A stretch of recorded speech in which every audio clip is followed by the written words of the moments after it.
Hello guys, welcome back to this channel. In this today's tutorial, I'm going to show you how we can add Christmas effect to our video on CapCut.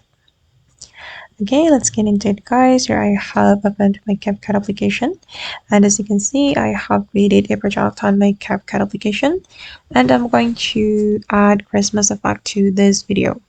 To add the Christmas effect, we need to go to the effect menu and make sure you have good internet connection to download the effect.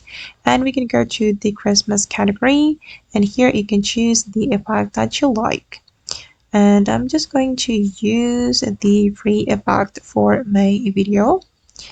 For example, I'm going to apply the snow crystals. Okay, this is how the effect looks like, and I'm going to apply this effect to my video. Okay, then we can customize the atmosphere and also the speed.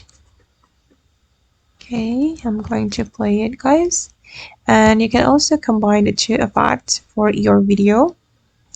I'm going to apply I'm going to apply the Christmas star as well.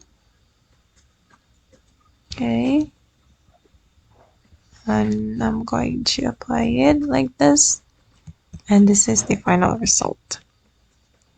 Okay guys, and that's all the way to add Christmas effect to our video on CapCut. I hope this tutorial will be useful for you. Thank you so much for watching, and bye!